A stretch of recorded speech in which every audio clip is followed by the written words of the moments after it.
Hello Trenders, and welcome back to the channel. Today comes the second episode in a series where I sit and think up some dungeon ideas for Breath of the Wild sequel. Though as you might have noticed if you'd seen the title of this video, it's not just me you'll be hearing from today.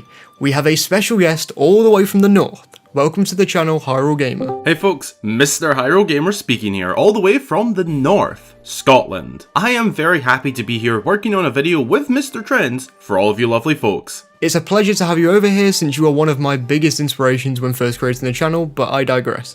In case this series is new to you, we'll be creating one idea for a dungeon each that seems like a great idea to us in the next game, and really fleshing it out, giving it a real identity with its own little theme, discussing enemies, potential bosses, the design of the place itself, and how it might connect up to the lore of the actual game. Then after we've both presented an idea, we'll both throw our hats into the ring discussing an area from the previous game's map that could be expanded into a full dungeon. Subscribe if you liked the video, and without further ado, let's take it away with the first idea. Number 1. The Caves of Hyrule Castle.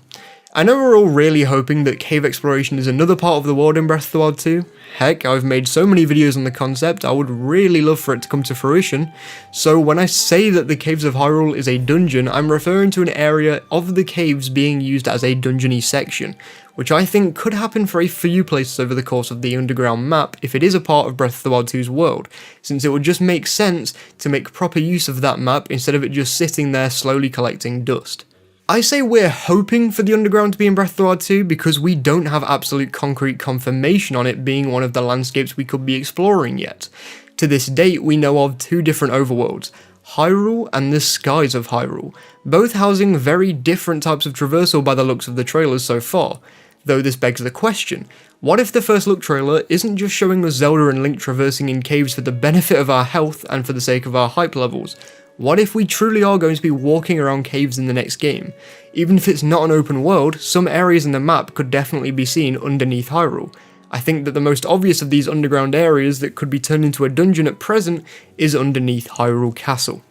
Now we don't know for sure yet, but it has been speculated that the events of the first look trailer happen underneath Hyrule Castle. It's strongly implied that that is the case, since the castle lifts into the air after Ganondorf's corpse has been messed with. Plus, where else in Hyrule would we see a purposefully sealed Ganondorf with loads of hieroglyphics hidden around the area? There's always the chance that it's set in an entirely different section of the map, but I don't know. Something about it being under Hyrule Castle just makes sense to me. In terms of when this dungeon would be played, well, I'd like to say that it would be the first in the game, but I also can't imagine the game being on rails at all, considering the success that Breath of the Wild garnered. Maybe Link could return later in the game, outside of a cutscene, to learn the truth of Ganondorf and to try and find Zelda. Either way, I think this part of the dungeon might be the least interesting, which is saying a lot. Instead, let's talk about theming, any potential items that we could be given throughout the dungeon, and what kind of design I'd be expecting. Theming wise, I'd expect this to be the single most atmospheric area in the game. The Zelda team is no stranger to making the darkest places in their games their most atmospherically rich. Take a look over at a game like Ocarina of Time, an amazing Zelda game, a perfect game to some people. The game offers a little atmospherically, not as much as later games in the series in my opinion, down to when it was released, but there is one case where the atmosphere in the dungeon far outweighs many others in the series. The Shadow Temple is likely in my top 3 atmospheric places in the Zelda series. I don't think it's the best temple or dungeon in Ocarina of Time by a long shot. It's a good one, but not the best in my opinion.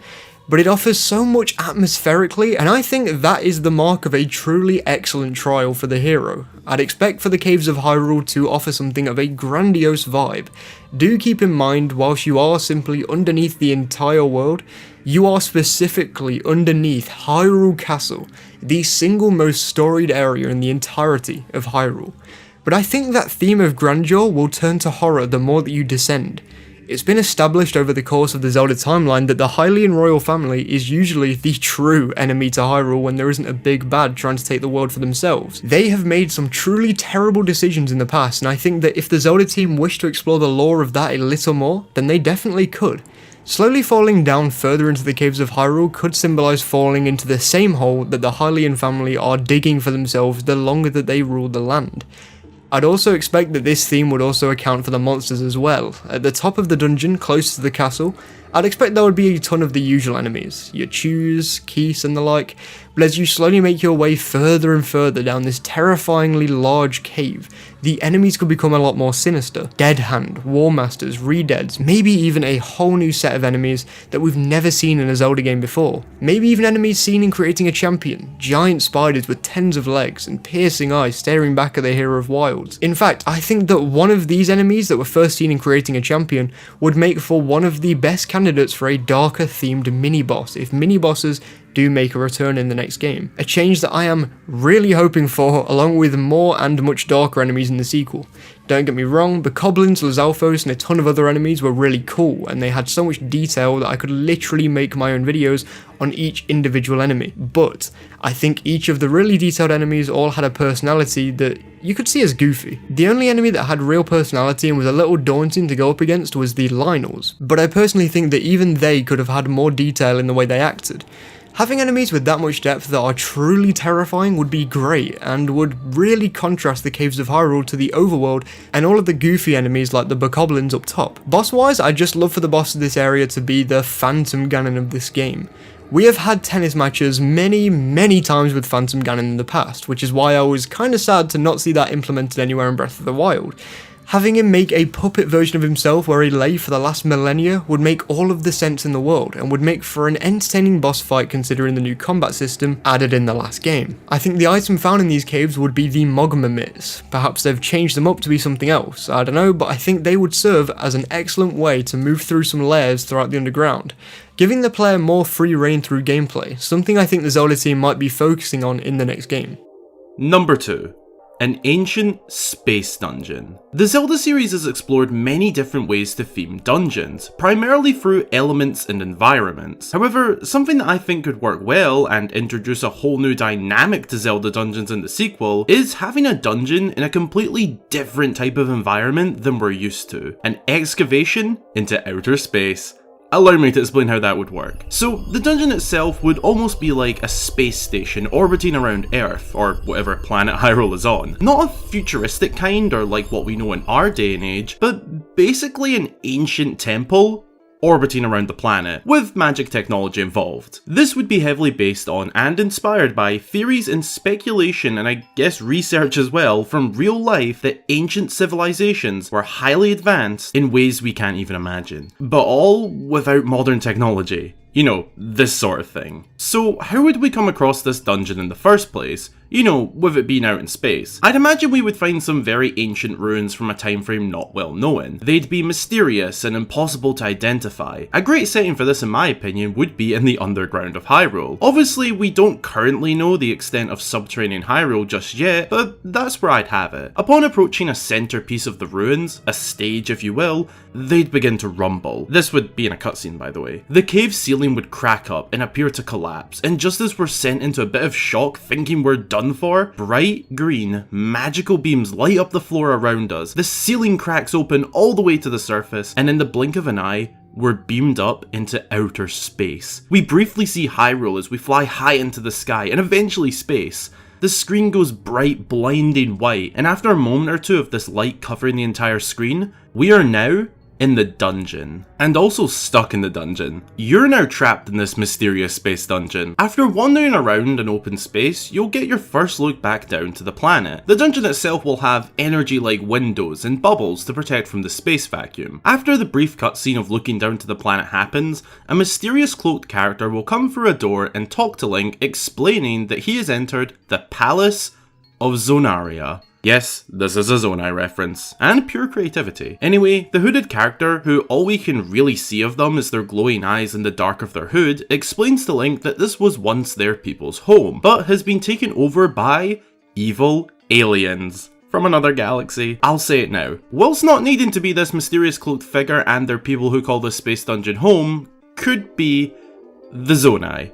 Doesn't have to be, but the Zonai remains in Breath of the Wild could be given more purpose if the devs wanted to, as the description for my idea kinda fits. Anyway, you'll be exploring this dungeon and it will take on a lot of classical 3D Zelda dungeon components, puzzle rooms, enemy rooms, puzzle and enemy rooms, and a lot of the mechanics and puzzles will revolve around the magic energy powering this place, which is actually what the alien invaders are after, this power. There is a core in the deep depths of the dungeon, and the aliens are trying to drain this and take it for themselves. You'll be working your way to the core to try and stop them, and with every few rooms you get through, you'll encounter a new cloaked figure, the Zonai. They'll act as checkpoints in a way. The cloaked people will give you tips on what's ahead and wish you good luck. They're basically hiding out while the aliens are invading. Now, it wouldn't be a classical Zelda dungeon without a mini-boss and item. So for the mini-boss, I thought it'd be cool to take not the leader of the alien invaders, but their second in command. This would be a classical duel and in a basic room. But the twist is that the alien has out of this world, yes, that's a brilliant pun, technology. They'd have a sort of stick/wand that is used to control the ancient energy flowing through the temple. They can manipulate it in different ways, from gathering it and blasting it at Link, to draining it and creating themselves a mini force field. The method to beat this mini-boss would be well-timed strikes right after they use their wand. After beating the mini-boss, they'd retreat to the true leader, but drop the wand for us to take, giving us our dungeon item, the wand. The rest of the dungeon's puzzles from here would revolve around using this energy manipulation wand to solve puzzles, moving energy around, surrounding ourselves with energy, and honestly, just having a lot of fun. Eventually we'd reach the boss room, that previously mentioned core of the dungeon, the source of this divine, magical, mysterious Zonai energy. In here, we'd find a far larger alien creature, alone, just staring at a huge ball of energy in a large chamber. They'd turn around and look at Link, speak in the Hylian language, just a few words. So, you're the one messing with my operation. And with this, begin to levitate, pulling in the strong energy around them and create a chaotic vortex of energy flowing all around the room. And right before the battle begins, they'd say, "But you're too little, too late." As the energy core gets fully drained into this alien creature, the fight now begins. Like the mini-boss, this alien uses the energy to its advantage, just on a whole different level. As this alien glows blindingly bright from the entirety of the dungeon's energy, we'd have to use the wand we got to manipulate the energy with the alien via weak points that pop up on the alien, draining its energy bit by bit, and after draining enough, it'd fall down and collapse, allowing Link to strike. This would be repeated a few times until the alien is half drained. We'd then see the core begin to reform in the center of this room, but the alien leader gets angry, initiating the second phase of the boss fight. No longer levitating, and now on our level, it would pull out a blade and take on Link in sword combat. This is pretty self-explanatory, but just imagine dueling with an alien in an ancient dungeon that uses energy magic to power itself. This duel would be epic and intense. With every hit Link lands, more and more energy that the alien stole would go back into the core, and after enough hits, all the energy would be returned to the core. And as the alien is exhausted from the combat, Link hits one final epic swing, sending the alien leader flying into the core, and being vaporized into nothingness. And with that, we then enter a cutscene of all the other aliens leaving the dungeon, bringing back peace. After all the chaos is over, the true inhabitants of the dungeon appear from the shadows. We are met with hundreds of cloaked figures with glowing eyes. They'd thank Link for restoring their home to peace and reward him with a medallion that allows him to come back up whenever he likes. And there'd probably be some more story if you come back, but that's unrelated to the actual dungeon itself. They'd then explain the origins of this dungeon in an epic cutscene. A flashback, basically, saying that they once inhabited on Hyrule, that they were once a tribe of magic wielders, but eventually, they got so powerful, they managed to move their home into outer space via the magic energy, leaving just some ruins behind. But their main home, this dungeon/temple, moved into outer space. Number 3. Lake Hylia. For this, both me and Hyrule Gamer will throw our opinions out on how this could be done in a way that would satisfy each of us.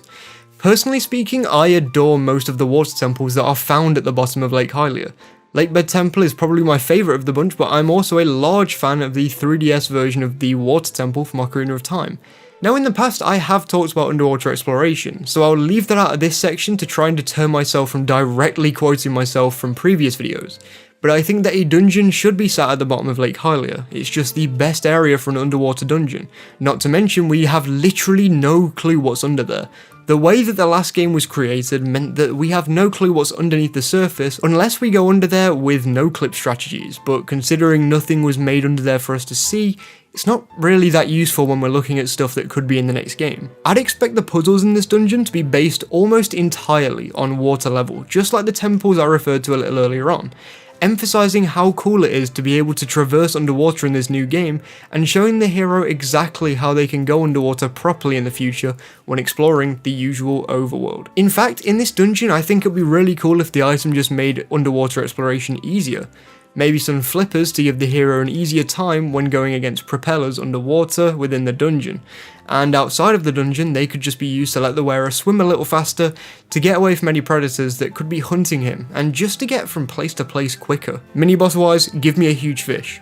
Doesn't have to be a fish from a previous game or anything, just give me a fish. The boss should be something brand new though. We've had a giant Octorok in the past, so instead of doing that, throw the hero into a giant vat full of water and drop a giant octopus in there. An octopus that swims just as an octopus would in real life, but attacks the hero with as much ferocity as other bosses in the series. Maybe the fight could start on platforms and the hero having to slice the boss's tentacles, almost like doing the Tantalus boss fight over, but this time not in such a completely underwhelming way. A dungeon in the depths of Lake Hylia would be a dream come true for me, one of many to be honest. I'm a big fan of the water temples, well, mainly Twilight Princesses. I just love the idea of there being something down here, and I think it'd be really cool to see that again. An idea to introduce this could be a Zora excavation. Like, they somehow find out that there could be an ancient Zora temple down there, and you assist them in the sequel to locate it, enter it, and of course, explore it, being the hero and whatnot. I think some cool things that could be included inside here are a new and improved take on controlling the water level, like in Ocarina of Time, also mixed with the flowing water tunnels from Majora's Mask's water dungeon, with a healthy amount of Twilight Princess Water Dungeon's puzzles. A combination of some past water dungeons, but improved, making for a water dungeon that won't get a bad rep with fans. Oh, and give us a proper nasty sea monster down here trapped in a forgotten chamber. Like Morphle in a way, but maybe a giant octo this time. Oh, and maybe in the dark? I don't know, lots of different things would work. That's what I think would work well, generally speaking, in terms of a dungeon at the depths of Lake Hylia. Whew, after all that dungeon speculation, I think it's time we let the viewers have some ideas. So here are some dungeon concepts created by my Twitter followers. Thank you all so much for the ideas. And of course, thank you for coming onto the channel to come and present one of your ideas, Hyrule Gamer. As I said at the start of the video, it's truly been a pleasure to have you on. Thank you very much for having me on. It's been a fantastic time working with you, and I hope to again in the future. And thank you to all of you lovely folks for watching. If you want to see another video with both of us in collaboration, then head on over to my channel via the link below to watch episode 8 of Reviewing Your Theories and Mysteries. It's brilliant. Again, thanks for having me, and until the next time, I've been Hyrule Gamer. Thank you so much for watching this video. If you enjoyed, then please do support us by leaving a like rating and subscribing as we wait for more Breath of the Wild 2 news, and you'll join the 16% of people who are subscribed. You'll also get even more content, so thank you a ton if you do. The people you can see on screen right now are my Patreon supporters, and thank you all so much for the support. Some G and Jared Whedon are especially amazing for being my top paying patrons. Just look at those Triforce coloured names and that Triforce font as usual. Thank you so much. If you'd like to join them, then you can do for as little as £1 or $1.50 a month. The link to my Patreon is in the description, and along with that link is the link to the rest of my media platforms, so follow me on them to keep in touch with me. Again, thank you so much for watching this video. I hope to have Hyrule Gamer back on the channel one day, and I'll likely see you on Sunday. But for now, Trenders, please do stay safe.